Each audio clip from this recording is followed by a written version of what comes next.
Hello, Australia. Welcome to My Millennial Money. I'm Glenn James, and you are John Pigeon. And thank you for listening to the podcast. My pleasure. Okay, I was talking to the listeners, but thanks, John. Did you end up listening to the Dave Ramsey interview I did? Yes. You did? Yeah, not all of it, but I got this off. He's like the third biggest podcaster in the world. I know. He was on our show, and Yeah. you just brushed over it. Do you know how busy I am? Okay, what are you, the president, are you? So we can't do this podcast without Sun Super, and I'm going to talk about Sun Super in a moment. But I guess just at the outset, before you press stop, because you're not in your 40s, you will still learn from this episode. Totally, you will. We were umming and ahhing about doing this podcast episode on the 40s because I'm like, oh, I don't know if because the average age of the listener is 27. Yeah. But we put it in the Facebook group, and people, I think 90% of people wanted an episode about managing money in their 40s, Oh, for sure. which is good because it talks about aspiring to, because imagine nailing all the stuff that people have said you should do in your 40s Yeah. in your 20s or 30s. Well, You're that's going to be right. light years ahead, right? Yeah, and I liken it to when I was in my 30s. Anything I saw with the word retirement on it, it's like, nah, not ready for that stuff yet. I'll read it in 15 years' time. Mhm. When I hit 40, I'm like, gee, I'm actually only maybe 20 years from it. I'm going to start taking an interest in it. But naive of me, I should have been looking at it way earlier.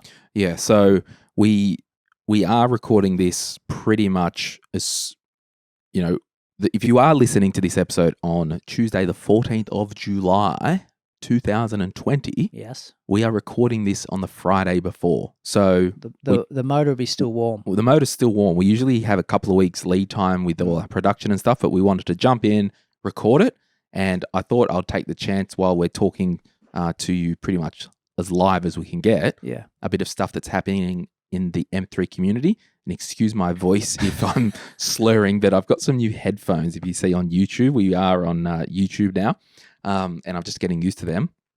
So coming up on the podcast, we have an Aboriginal employment workplace specialist, and we're talking about discrimination in the workplace because we all work with people and we've all heard stories about discrimination, but we need to understand what to do when we spot it. How do we go about making sure it doesn't happen? So we're going to really talk about that. And I guess for me personally, I really wanted to, highlight the voice of Aboriginal people in Australia on this for podcast. Sure. Yeah. The do's and don'ts, and they change over time, and we need to stay. So that's going to be really cool. So it's going to be good because, John, you're clearly very white, okay? And clearly you probably, I don't know, I'd put my house on it that you've never been discriminated in the workplace because of your white skin. No. But you will still learn from this episode. And John's not going to be in the room when we interview, only because I want to give our guest as much real estate as possible just to talk. Yeah, and you're saying I talk over people? No, I do. Yeah. Actually, do you want to do it? No. And again, if you're new to the podcast, we're just doing a bit of housekeeping. So fast forward 3 minutes if you want. So we're going to give Lindsay the platform. But going back to what I was saying about you being a white person, John, you will still learn from the podcast because we're going to talk about what if there's discrimination because of someone's sex? Yeah. What if there's discrimination because of someone's age? So Totally. variety of things, and that's really awesome. We've got an episode coming up about do we pay down the mortgage or do we invest? Like, what do we do first? Can't wait for that. Yep. And we've got Vince Scully coming in, and we've got a bit of some cool stuff happening, and I've kind of told John about what's kind of happening, but there'll be more to come on that. Kind of as good as I get. Yeah, these basically. days. We've got an episode coming up about talking about investing inside or outside of super. So that's, a hot topic. Yep. And then my good friend Glenn Hare, he lives in Sydney, and I've tried to get him like a year ago, but just ships in the night. He's got a business that he's starting and he's flat out, and I've conned him to drive up to the Central Coast to come to the studio to talk about LGBTQI plus and money. Yes. So he works as a financial advisor in that community. So we're just going to, 1, hear his story, and 2, get some tips if you're in that community. That'll be good too. So we do want to get some more diverse voices on the podcast. And I think I can talk on behalf of the My Millennial Money community that that's totally cool to do. And yeah, I'll just say one thing, when we do touch these kind of socially divisive topics Yes. or whatever, Yeah. I don't even know how to say it, but Yeah. when we touch these, Divisive we talk topics. about race and money, we talk about LGBTQI plus Yeah. and money. Yeah. Everyone's got an opinion. Please do not let your perfect be the enemy of our good. We just want to try and have the conversation, hear our heart. We're not going to get the language perfect all the time. We're not going to get the way we do it perfect all the time. No. So I like the way you put that. So that's just a bit of an update about what's happening. But Sunsuper have low administration fees. We can't do the podcast without them. If you are reviewing your super, make sure you throw Sunsuper in the mix. A lot of listeners have actually posted in the Facebook group to say that they have moved to Sunsuper. Have they? Nath in our studio, you set up a Sunsuper account, didn't you? Nath set up one, so You should be paying into it. I am actually. Yes. Did you email me the things? Yep. So it's all happening, Yeah. and they've got a really low admin fee of $1.50 per week, 75 a year, give or take. and plus 0.1%, so up to $800K. But a lot of us don't have that in our super at the moment. No. So very fee competitive fund. Check the PDS for all the details on the fees. But thank you, Sunsuper. We can't do the podcast without you, and thank you for everyone for letting us just have a bit of a housekeeping and saying hi. So you ready to have a chat about these issues, John? Let's do it. All right.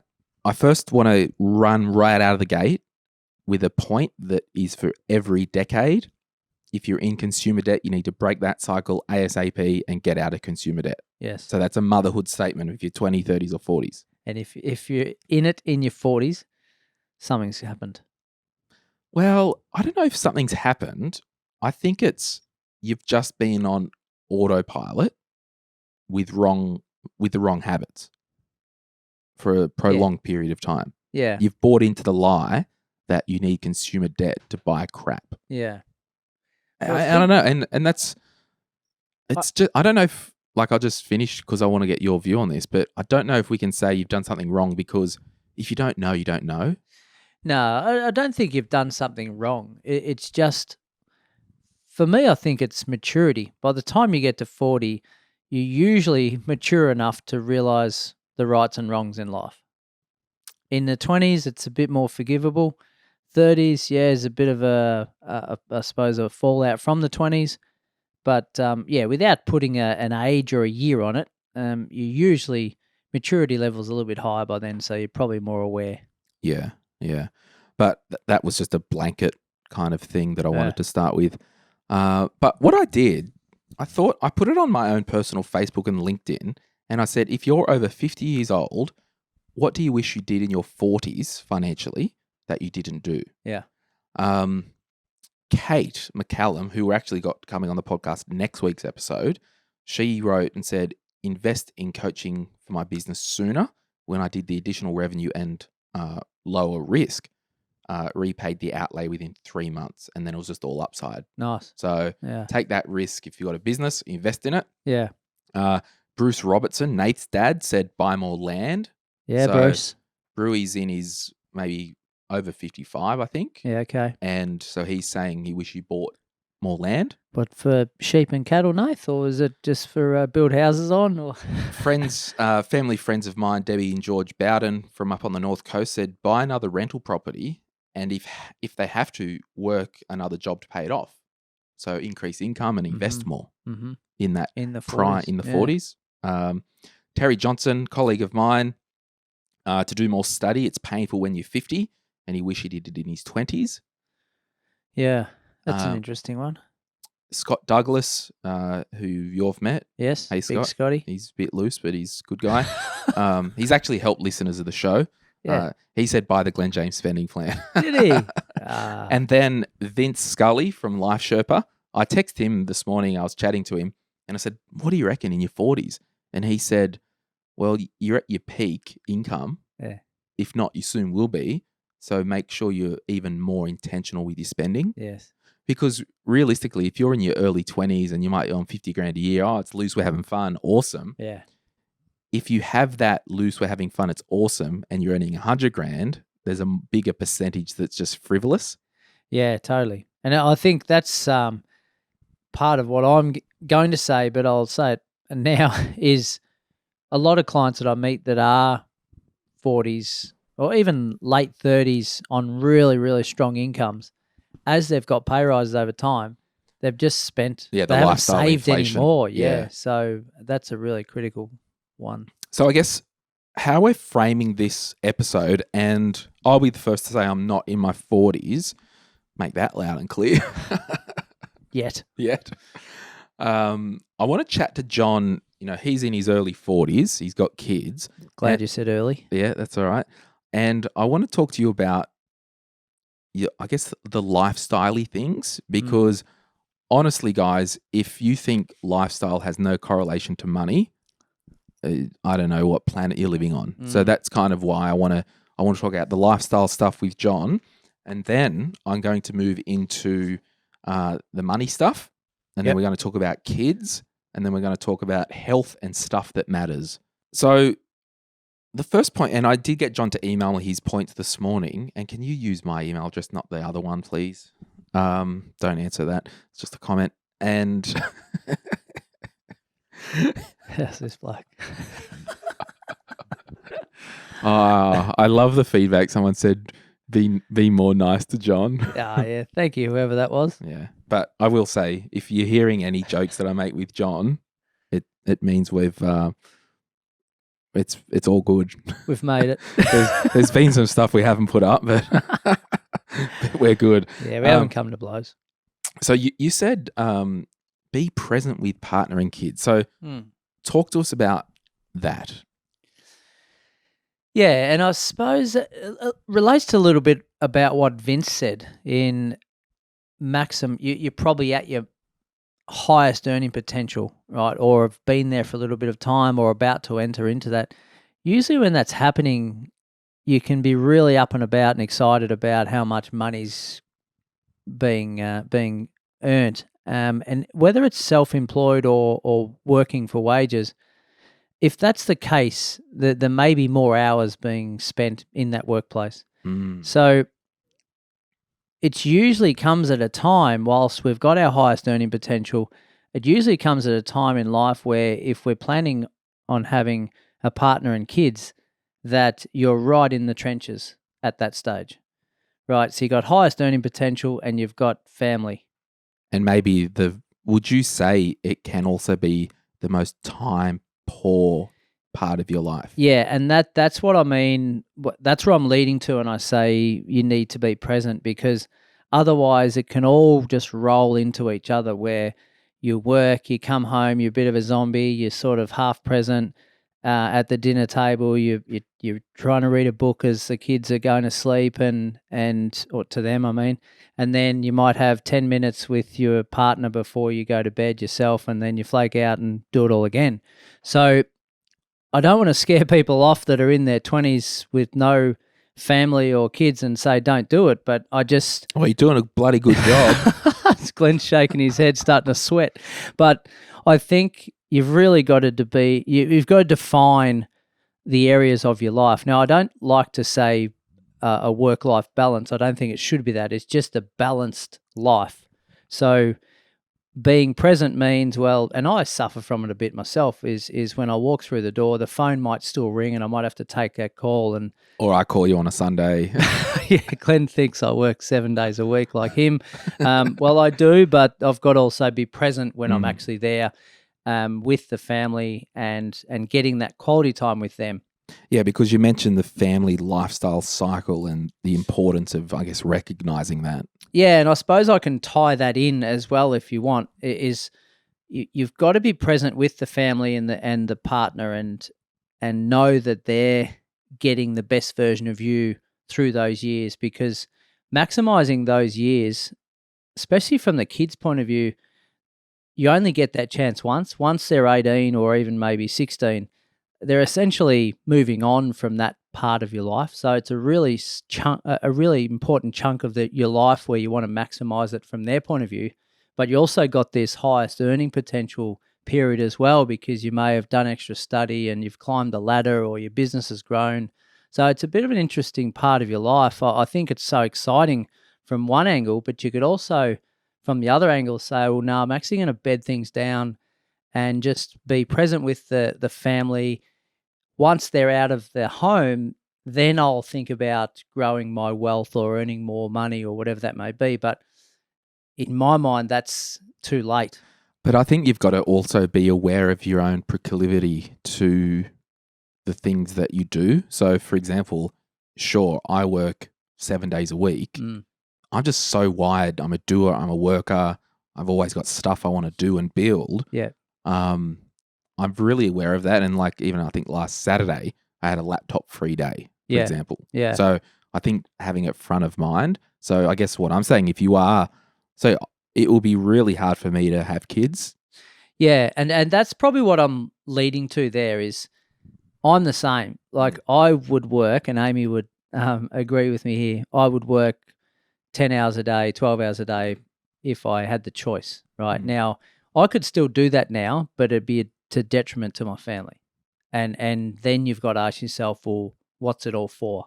Why are you doing all this? Yeah. So there's a bit of selfishness in there as well. Have you ever looked at stuff like, the mindfulness stuff? So when you've left the office, you've had a full on day, you get home, you sit in the driveway for 2 seconds, just breathe, mindfulness, reset, because dad's got to come home, not John, the highly strung, highly paid executive or whatever that is. Yeah.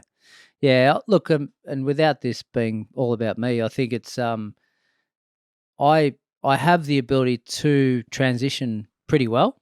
And my eldest is 11, so I've had 11 years of practice too. So, but I think going back to that family life stage cycle, family lifestyle cycle that I call it, you've got, it might start as late as, or as early as your late 20s into your 30s, where you've got a permanent partner, which then may lead to marriage and honeymoon. And then that may lend itself to kids, which means babies and prams and everything else. And then that'll lead to schools, which will then lead to teenagers. That essentially is a 20 to 25 year period of your life, right? Now, Jeez. Yeah, you're sweating even more now, I am. So that 20 to 25 year period, a lot can happen in that time. Like you buy a property day one when you first get married, right? That property in 25 years' time will have grown substantially. If you don't do anything in that 25-year period, you've also lost a massive amount of time to create wealth for the latter years of your life when you don't want to work as much. Yeah, and the time's going to pass anyway. Correct. So I'm just going to make a note, because I'll swing back around to this when we talk about, the hard kind of practical money things. But talk about, continually investing in yourself and your family. So what do you mean by, sorry.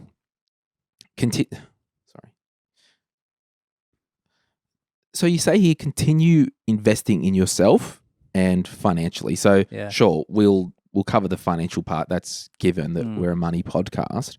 And it was interesting, Terry, who's in his 50s, said he's doing his studies now. So obviously he's had to redo some study for whatever reason. And the older we get, the harder it is to form new habits. So I think it's, what do you mean? Like, is it formally go and do a degree, or if you find a hobby, can you do a course online to just get the neuro pathways triggered? I don't know. What do you mean? It's probably not so much the whole, let's get a degree and upskill. It's more about continually investing in yourself, so you're becoming a better version of yourself at all times, and you're aware of maybe areas that you need to spend time improving in, if that makes sense. So, because I think, again, going back to that lifestyle cycle of kids is, and probably more so, don't want to discriminate here, but the wife will generally spend more time with the kids over their journey than the husband, and they're very giving of themselves to the kids and neglect themselves. Mm. So continually investing in yourself, whether that be your own health, whether you're mentally your own interests and hobbies, whether that be in the workplace, to make sure that you're continuing to think about yourself as well through that period and not just come out the other side just a ragged mess. Mm. And I think it's funny. Like, I know plenty of families where maybe the woman is the higher income earner, Mm.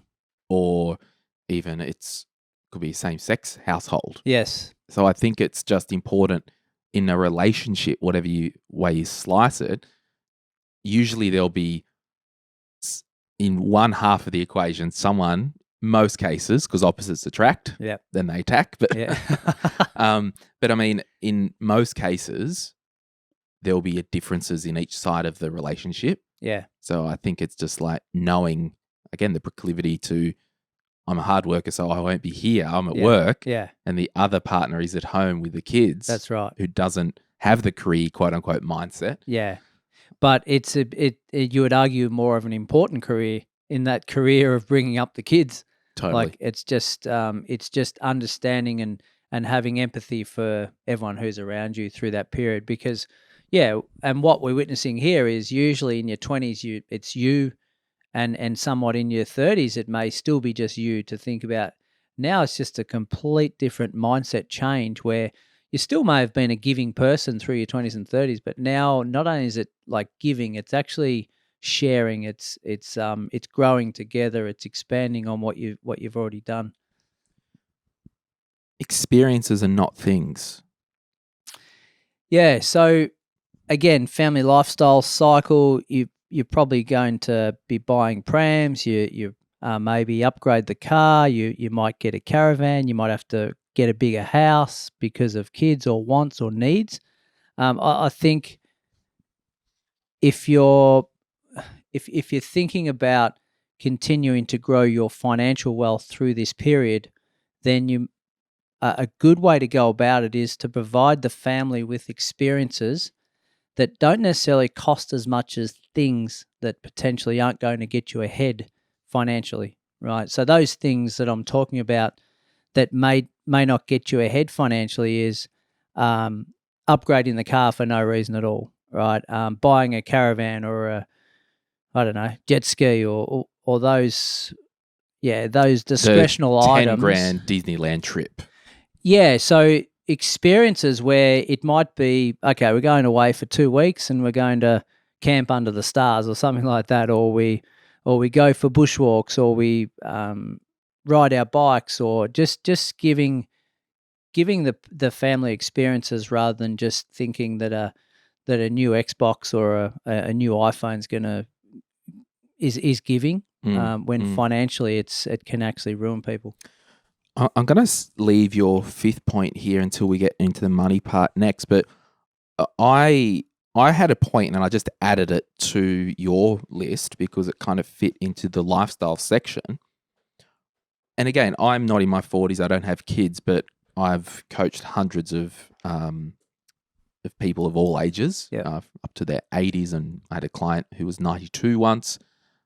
So just from my experience, I kind of wrote down, review your joint goals if you're a couple, if you have been stuck in kid mode for 10 years.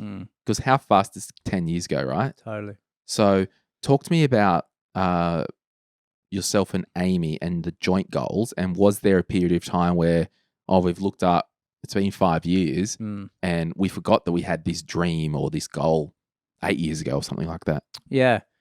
I don't think we necessarily sit down every 12 months and just revisit our goals and aspirations. But I think it's ongoing conversations that we'll talk about generally. And that, again, comes part of being present with each other and having that downtime to yourselves and when the kids aren't around. But I think they do change over time, and it's combining each person's values together to aspire to something as a family. But like I can honestly say, at the moment for us, it is definitely giving the kids those experiences and being as present as possible, and making sure that we're giving them the best start to life as possible as a focus.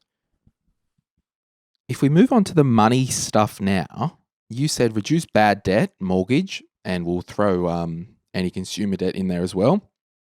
Increase cash flow, reduce tax, increase assets. So I guess if I gave you a microphone and said, give us a couple of minutes of your thoughts around a lot going on in the 40s. Yeah. And particularly, like if you are single in your 40s, sure, you're going to have different challenges and opportunities than someone who's got a family. Yeah. But I think we can all learn from this. So yeah, what would you say around the financially stuff? Yeah, so single or family doesn't matter with those 4 points. I think you should be doing all four of them. And age doesn't matter with those and 4 age points. doesn't matter, no. The only difference is with the age is you might not have your own mortgage first. You might just have investment properties and Sure. be renting. But any case, your two biggest expenses in your life are your mortgage and the taxes you pay, undoubtedly.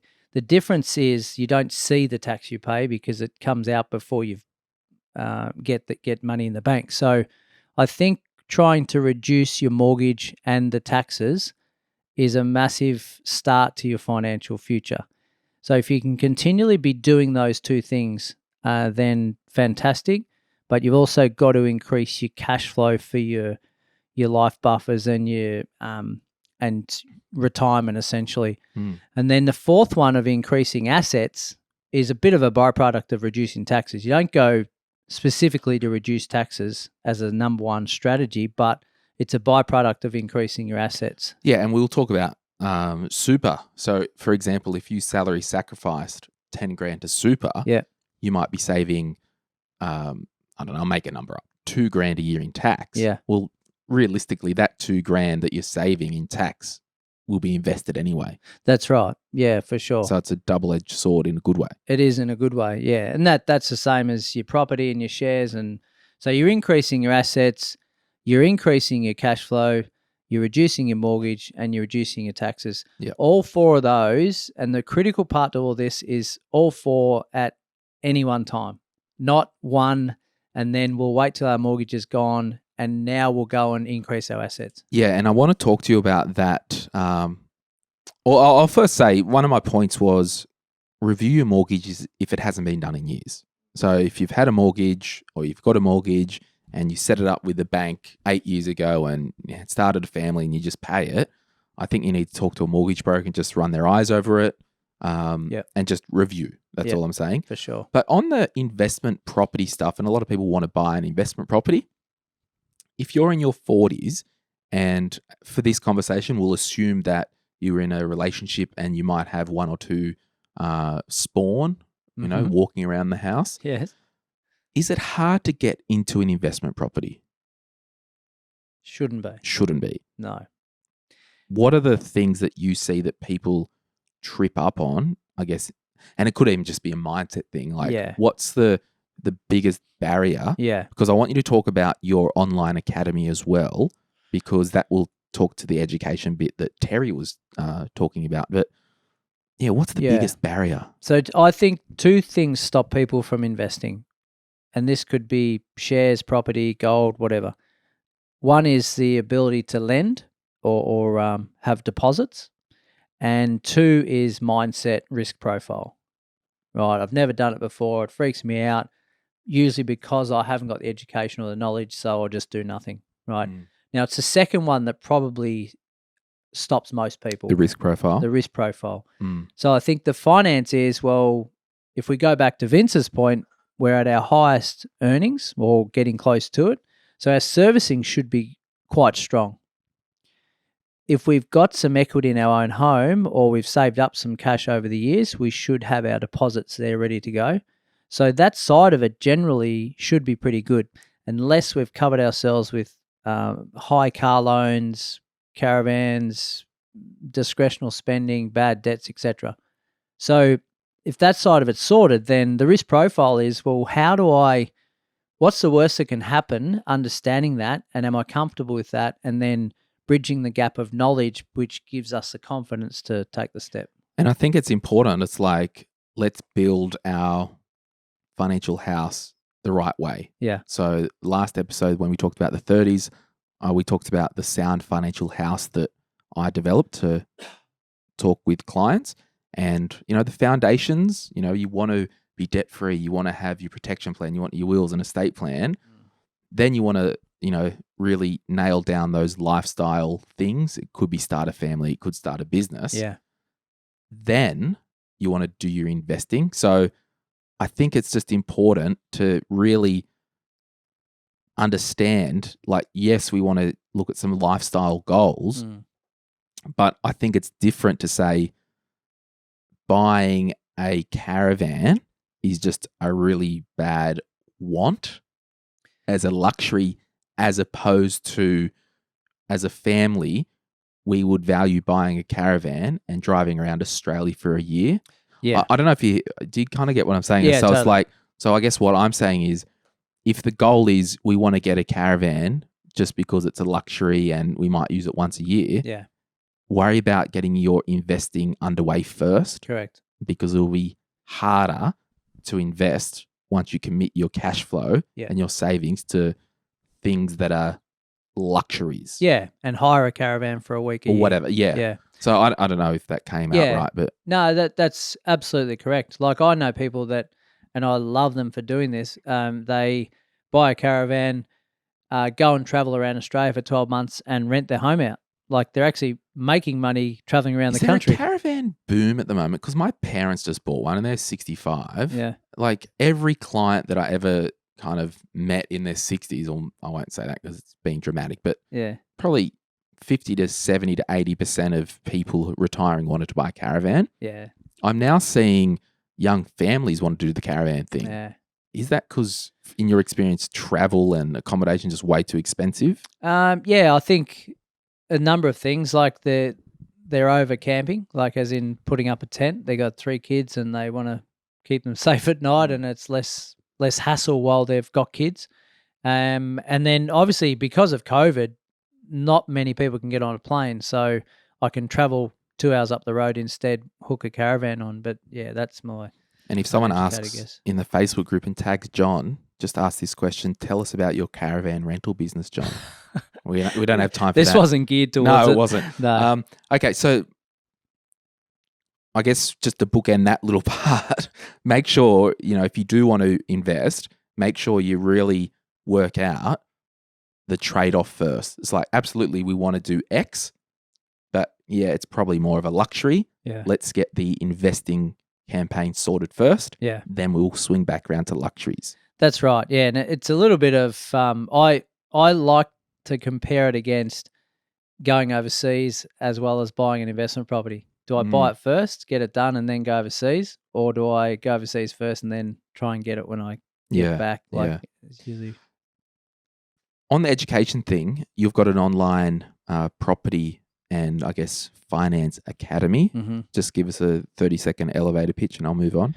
Yeah, so it focuses a lot on the foundations of your life. So your goal and habit setting, obviously understanding your cash flows, ridding yourself of your debts, all that sort of basic stuff that we talk about, but then expanding to, how do I find my own home to live in? How do I find investment properties? How do I strategize to identify locations around the country? How do I create my own 8-point strategy that we talk about?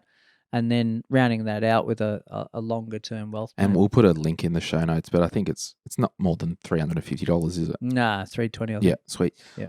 I've put for my next money point, see a financial advisor.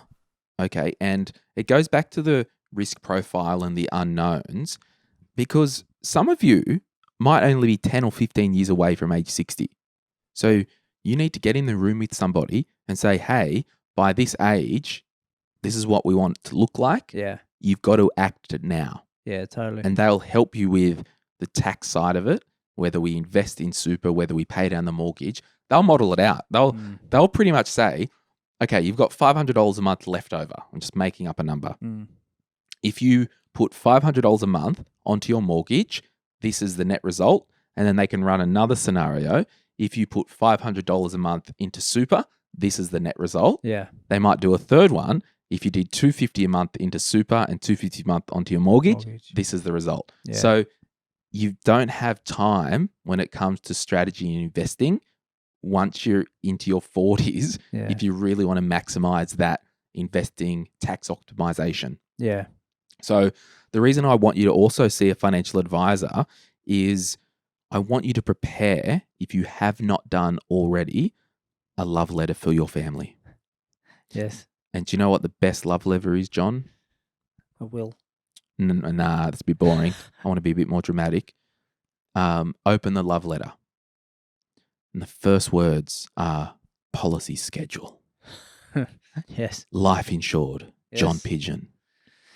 Beneficiary, Amy Pigeon. Yes. Sum insured, $1.8 million. Yes. I don't know how much insurance you got. Yeah. So I want to be very clear. If you're in your 40s and yeah, sure, forget about income protection, forget about trauma. I'm being dramatic, everyone. Don't take this as gospel. I'm being dramatic.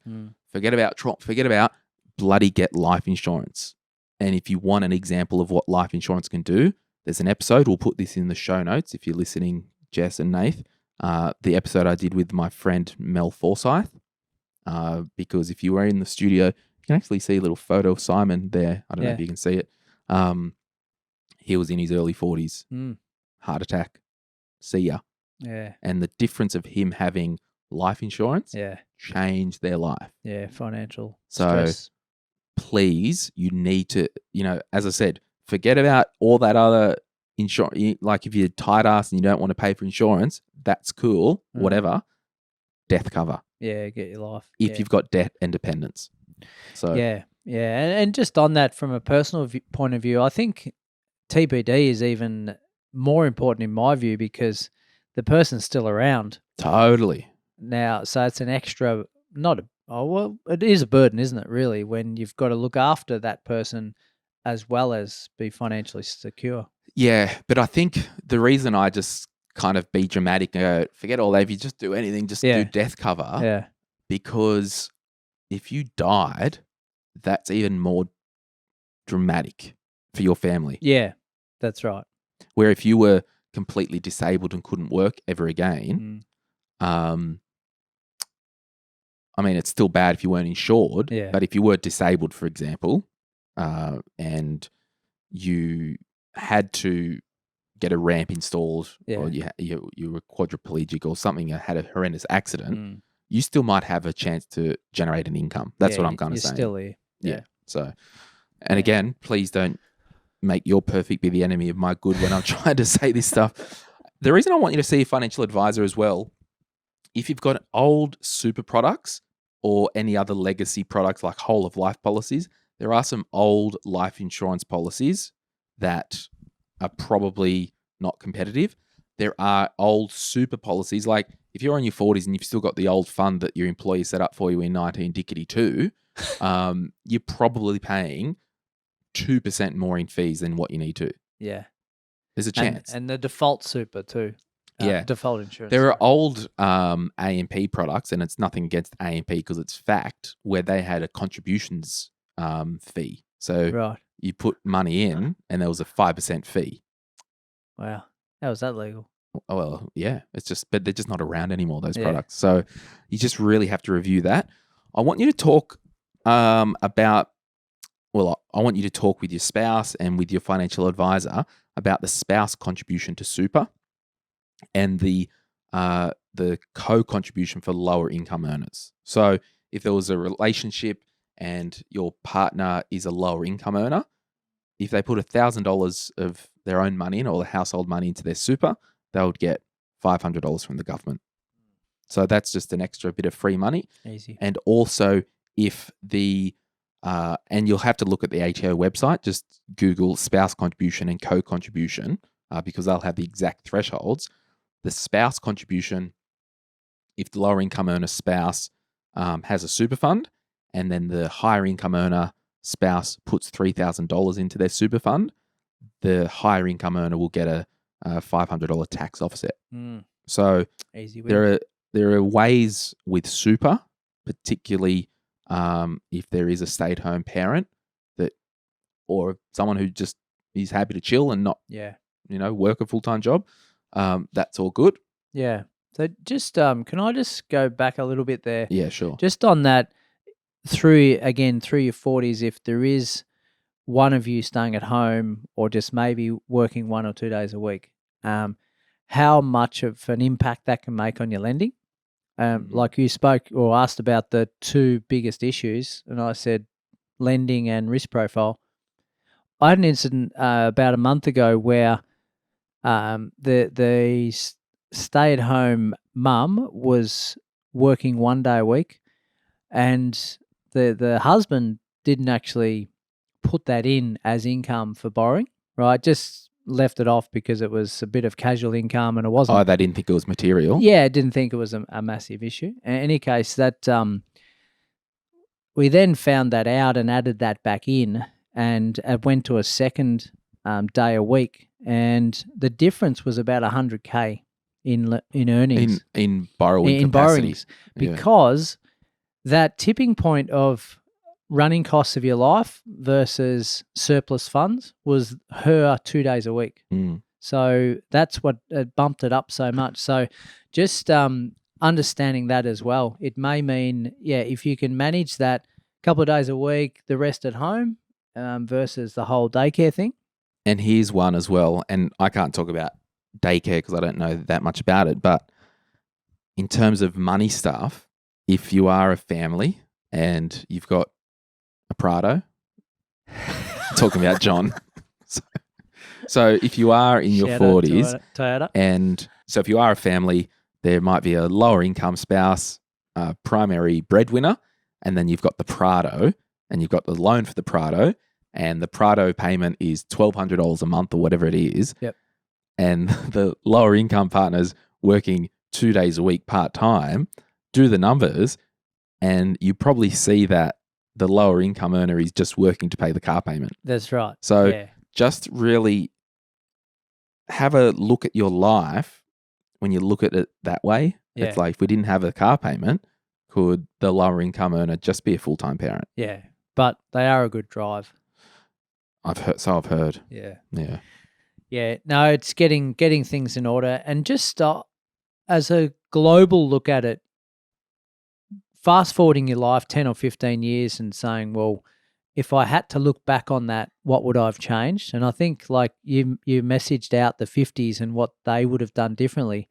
Why didn't they do things differently? Was it because they didn't know it was an option, or they were just scared, or just got caught in the cycles of correct life? Yeah. So I think we've got to fast forward out 15, 20 years and then bring ourselves And this is what back. I wrote down, the time's passing anyway. So you'll remember we sat down with a couple. You actually won't remember until I tell you, and I won't mention their name. One of the partners had really good income, owned their house, equity in the house.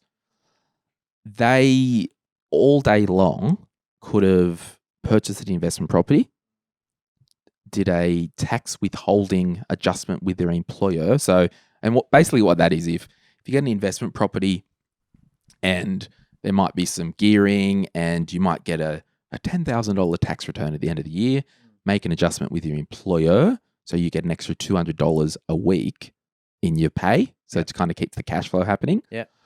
We know, looking into the situation, that all day long they could have purchased an investment property and no brainer. Like looking in, equity in the house, really good income, without even factoring in the lower income earners' income at all, if any. But the risk profile and the mindset just couldn't get there. Yeah. I wonder if that person now, 10 years later, 15 years later, in their 40s, will turn around and say, I wish we did that. Because, and this is why I harped on about the online academy, you just need to get that information, because I think you'll find it is possible. Yeah. And when we've coached people, I always say, don't worry about the fear and the unknown, just gather data. Yeah. And having a clarity call with John is a data gathering process.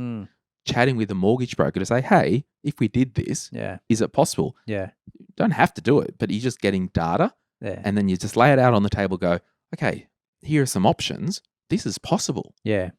They're all layers of confidence, aren't they? Yeah. So to the point where and that's, ready. I guess, the time's passing anyway. So I want you to also consider in the money stuff, if there is surplus income, consider salary sacrificing to super because you've got $25,000 a year, including your 9.5% employer contribution to contribute pre-tax into super. So that's just a really easy way. And again, a financial advisor would look at that in the strategy.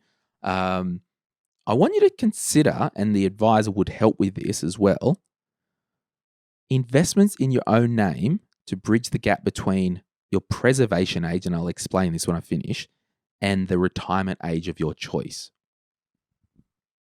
Yep. So ask me, John, what do you mean by that, Glenn? What do you mean by preservation age? I'm glad you asked. So to get money out of super, a couple of things have to happen. There's a condition of release and a preservation age. So a condition of release could be obtaining preservation age. A condition of release could be you're permanently retired and over 65. A condition of release could be you're permanently disabled. So a condition of release we know has been medical help or financial hardship. And just recently, a temporary condition of release is the COVID stuff with the 20 grand. So a lot of people think I can't retire until I'm 67 and a half because that's the age you retire. No. That's the age that you can apply for the government's social security benefit or the aged pension. So you can retire whenever you want. You can retire tomorrow, but where are you going to get money to put food on your table? Ongoing, So the thing is, there's usually two ages. So age 60, if you permanently retire at the moment, you can access money from your super. Then at age 67, you can apply for the age pension. So the retirement age in Australia, do you know what that is, John? Retirement age is 67? For the pension, you mean? No. And this is the trap. It's what is the retirement age in Australia? For what though? To retire from the workforce. 65. Why? It's whenever you want. Suppose. But it's tomorrow. You can retire tomorrow, but where are you going to get money from? So, and this is this whole thing. There is no retirement age in Australia. There is an age where you can apply for the age pension, and there's also an age where you can access your super. So I guess what I'm saying, can you look at investments in your own name, whether it's an investment property, to pay off before age 60? So at least if the investment property is paid off, we can retire, quote unquote, at age 55 and get the rent from that property. I think continuing on from that, it's being able to leverage your money through the 30s and 40s to be able to get the fruits of that when you're 60, right? Totally. So you don't need to own things outright. And I think that's a massive misconception for a lot of people is, yes, it's great to have no mortgage on your own home because that's all bad debts, non-tax deductible, not income producing, etc.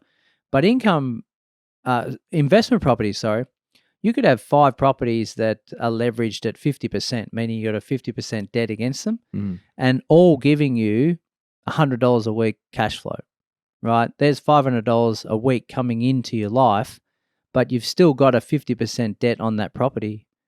So, that leveraging of money early days is critical, I think. Yeah, so I guess to round out the money stuff, if you did have a little share account or investment property in your own name, you could go, all right, well, I'm 50 years old now. I only want to work 3 days a week. And I'm going to draw the other 2 days worth of income from my share account.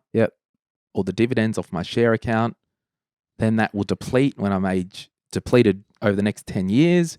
Then at age 60, I can pull down my super. Then at age 67, if I've under the asset threshold, then I can get the government pension. As well, So it's a good point. There is no retirement age in Australia. There are only ages to qualify for the age pension and ages to qualify for accessing your super. It is a good point. It's a banging point, John.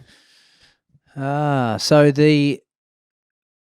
on that, I think whether it's 40s, whether it's 30s, when it's 20s, and we talk about this all the time, is enjoying what you're doing and maximizing what you're doing now.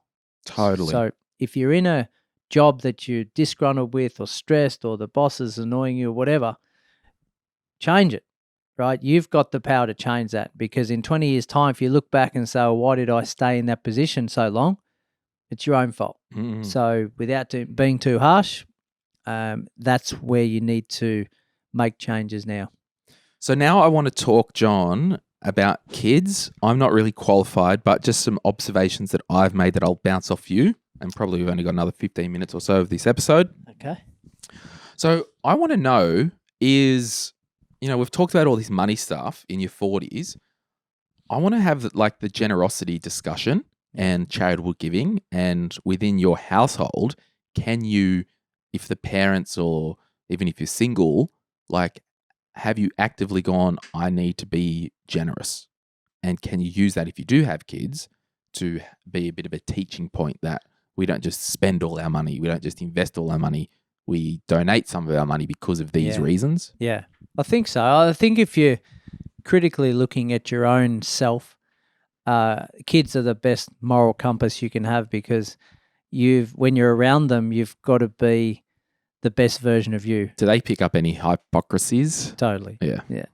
So I think it's a great time in your life to just take stock of that and just to show them the true values in life that you live for. And that may change over time when you've got the kids as well. But generally, they're inquisitive beasts, so they'll be asking lots of questions. They'll get an understanding. They'll make observations as you're driving or walking down the street of who they see around them. And as a result of that, there's such prominent learnings going on.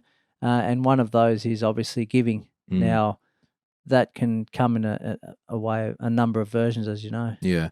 I've just wrote, maybe it's time to have some healthy, aged, appropriate money discussions with the kids. So I don't know if you got a 4-year-old, you're not going to talk about compounding interest and ETF funds, but you might just have the concept that mummy and daddy or whoever goes to work, or your grandpa, he works because he gets money. I don't know. Yeah, and that's a massive one. Like putting money on the table as a talking point is critical, I think, regardless of their age. But we're in the process of designing a school education-based financial learning thing. And one thing I do with our kids is if they get pocket money or if they get money from family for birthday or Christmas, if they save it, I'll match it dollar for dollar.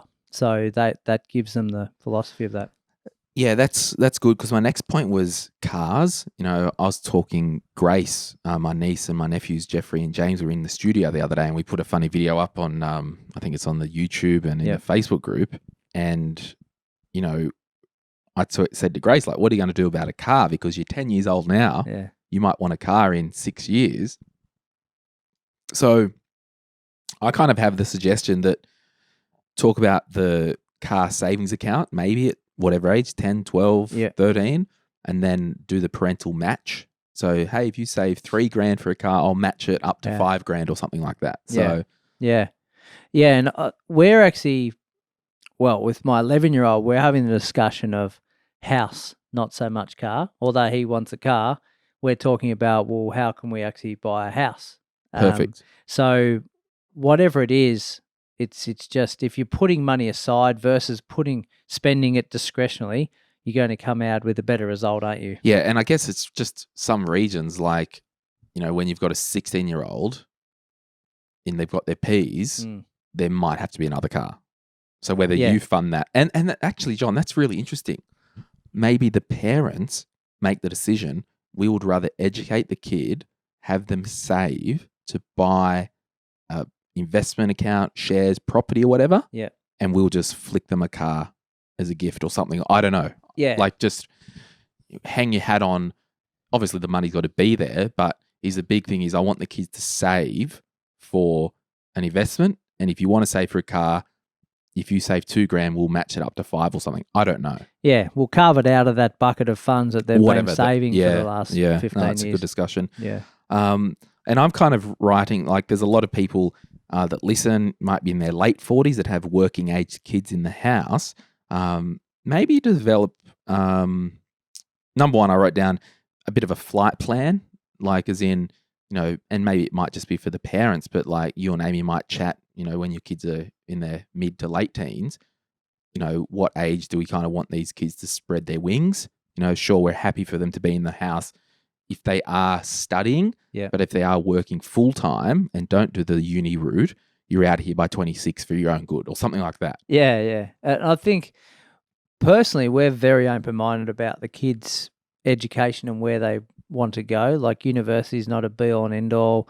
Own trade is fine, just as long as they're following what they consider their passion or their enjoyment at the time is the critical part. But yeah, I think like we give all of our 3 kids a vocational day once a term with one of us, so they can go and spend a day at work to get a feel for just what happens in the workforce. Was that when one of your kids came to the studio and just made noise the whole time? That's right. That was the youngest one. Yeah. But the oldest one, for example, went to Third Eye's. The construction site. Yeah. No, I usually bring the loudest one to your thank place. you. Appreciate it. And then I was thinking, if you do have the working aged kids, maybe charge them some board. And if you don't know, like, we don't know, just do 10% of whatever they earn. And then sit down with them and help them develop a spending plan. Yeah. And some parents I know will put the 10% back into general revenue because it's like, well, you bloody eat like a hungry horse or whatever. Or some parents who might be more well off might allocate that money to a separate savings account, which then they just hand it back over as a 21st present. That's right. Here's all the board you were paying. Yeah. You can have it on one condition. It goes into an investable asset. Yeah. Because it's your money. You can put conditions on it. That's right. It's like, you want my money? Yeah. There's conditions. And it's in my name. Yeah. Or whatever that is. And then investing for kids, chat to the financial advisor about investment bonds and options around that. Yep.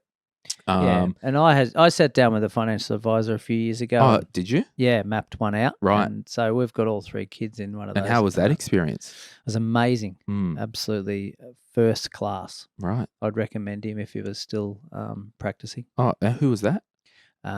Glenn someone. Oh, okay. Yep. And then it goes without saying, if you want to send your kids to a private school, they cost money. And it goes back to the trade-offs.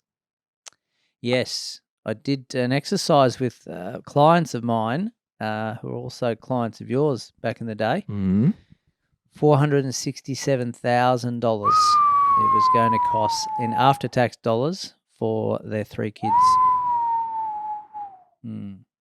So that's they wanted that as a priority in their life. And this is the amazing thing about personal finance. It's like our priority is to put the kids through private education for whatever reason, whether it's, you want them in a Christian school, Catholic school, whatever private grammar school.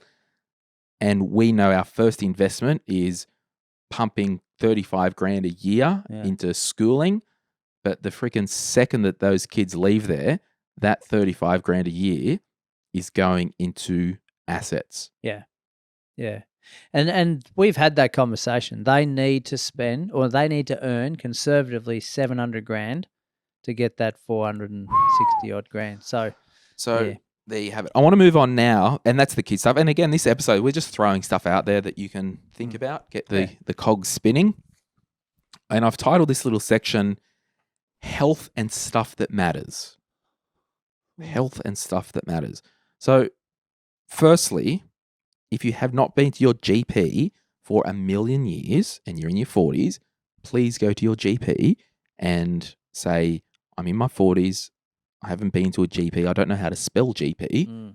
Can you please do a checkup on me? Yes. Run some bloods, do a skin check.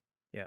And just because if you don't get on top of this, stuff will happen that could cost you money. Totally. Or your life. Yeah. Worst case. Yeah. Like an old car, as it gets older, needs more attention. And I'll share a story, not on this podcast, but I'll do another one about a bit of a health thing that happened to me, which was a little bit alarming, but it's okay, under control. I will share that just in the interest of time. I won't now. Because if I didn't pick it up, now, Yeah. I might not have made my 40s. No. Maybe. I don't know. It's wild, right? So we Yeah, want you to make absolutely. if you're in your 40s, we want you to make your 50s. So And please, and if so you on. haven't been to your GP, just book it in. The next one, wills and estate planning. You've got to get your wills and your power of attorneys done. Imperative. I was looking, the solicitors I use, Aubrey Brown at Tugra, they'll help anyone over Australia. I think for a couple set of wills and power of attorney over each other, I think it was like $700 or something. Like it wasn't expensive. No. Do it Once once, do it right. Yeah. And the power of attorney is good because if, for example, John was in a car accident and he was unconscious, Amy's got the power to make decisions financially on his behalf. Yep. Still. Still. Still. Still has the Still power has over the me. power. That was a good one. That Yeah, well done. I surprised myself. And then I just wanted to finish in your 40s. If you do have aging parents, what's the plan? Maybe you need to talk to your siblings. Maybe you need to have some conversations with your parents. I would suggest looking at power of attorney over your parents. Yeah. And having the chat around the wills for your parents. I've got power of attorney over my parents, pretty sure. Yep. Documents are in the Pretty sure. the documents are in the drawer over there. Yeah. And it's a joint one, my sister and I. So Yeah. And just on that quickly, mm, it may be a time that you enter where there could be some inheritance come in, unfortunately, where, you get a windfall, but someone's died as a result because you're at that age, right? Some 40s or 50s where grandma or unfortunately a parent might move on. So it's important that you have a clear strategy, not to plan that coming along. It's a bonus when it does come along, and then make sure you do something well with it. So there you go, everyone. I'm going to finish the episode there, John, in the interest of time. We won't do the Same. community member of the week, or I had some fun stuff for the after party, but we'll do that at another episode. Yeah, it's busy. But we hope it's been encouraging for you. If you're in your 40s, it can be an exciting time of your life. I've been told. Wouldn't know because It is. It's the make it best. clear I'm not in my 40s. Life begins at 40, Glenn. I can't wait till I get there in a handful of years. Yeah. And I guess, what are the key takeaways for you from this episode, John? Well, all the points that I raised, basically. Yeah, there you go. No, it's that family lifestyle cycle. If you're going to go through it, or if you're just starting out in it, just realize that you need to think about all important aspects of it, and fast forward 20 years, what would you have liked to have achieved if you look back with no regrets? And I'll finish with this. Whatever age you are at, do the you of tomorrow a favor today. Yes. So with my investment properties, I'm doing the Glenn of age 60, 65 a favor today. And what that means is, when I'm not buying an investment property, I'm buying an asset that's a future income stream. Yeah, a cash So- cow. So the more of these little pockets that I have spitting out $500 a week is better for me in 30 years. That's right. Absolutely. Yeah. And keep away from consumer debt. Keep away from toxic people in your life. I don't know why I said that. Must Yeah. have had to say it, but But just, and you're 80 years old as a person you feel. I'm going. All right, see you guys. See ya. Bye.